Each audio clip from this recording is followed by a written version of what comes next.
இயேசு கிறிஸ்துவின் சுய கட்டுப்பாடு, self control of Jesus Christ.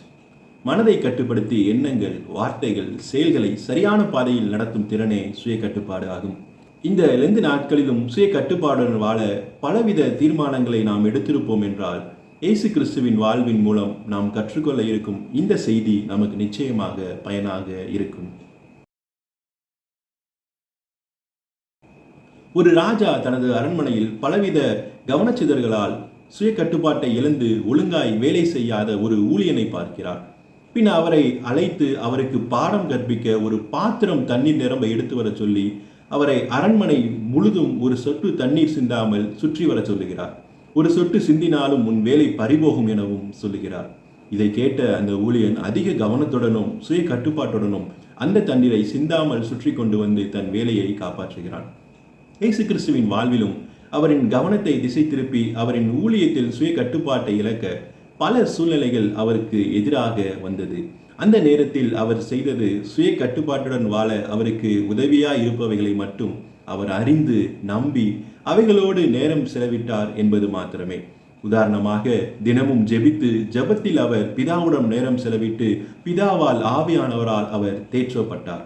ஒருவேளை நமக்கும் கூட சுய கட்டுப்பாட்டுடன் வாழ உதவியா இருக்க ஜபமும் வேத வாசிப்பும் அல்லது கடவுளுடனும் குடும்பத்துடனும் நேரம் செலவிடுதல் நல்லது என்று கண்டால் அவைகளை செய்வதே சிறப்பு என்பதை நாம் அறிந்து கொள்வோம். விவசாயி ஒருவர் தான் வளர்த்த மாடு தன் சொல் கேட்கவில்லை என்று கண்டு ஏதோ ஒரு தூண்டுதலில் தனது சுய கட்டுப்பாட்டை இழந்து அந்த மாட்டை அடித்தார். உடனே அந்த மாடு பயந்து அவரை விட்டு முற்றிலுமாக எங்கோ சென்று விட்டது. பின் அதை அறிந்து அவர் வருந்தினார். இயேசு கிறிஸ்துவின் வாழ்விலும் சாத்தான் ஒரு முறை அவரை தூண்டி அவரின் சுய கட்டுப்பாட்டை இழக்க அவரை சோதித்தான். ஆனால் அவரோ தன்னுள் தோன்றும் உடல் தூண்டுதல்களுக்கும் தனக்கு வெளியே தோன்றும் தவறான தூண்டுதல்களுக்கும் தனது சுய கட்டுப்பாட்டின் நற்சாயலிலே அவர் பதில் கொடுத்து வெற்றியும் கண்டார்.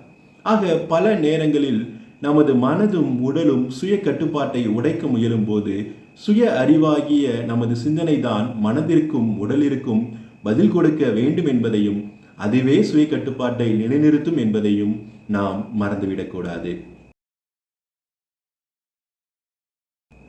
இயேசு கிறிஸ்துவின் வாழ்வில் இருவிதமான சோதனைகள் இருந்தது.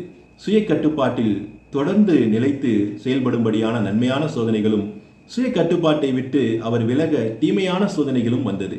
ஆனால் அவர் நன்மையான சோதனையை ஏற்றுக்கொண்டு தீமையானதை தள்ளிவிட்டார். ஆக நம் வாழ்விலும் நன்மையான சோதனைகள் சுய கட்டுப்பாட்டில் நிலைத்திருக்க உதவ வரும் என்றால் அதை ஏற்று தேவையற்ற சோதனைகளில் தலையிட தவிர்ப்போம். சுய கட்டுப்பாட்டுடன் வாழ்வோம்.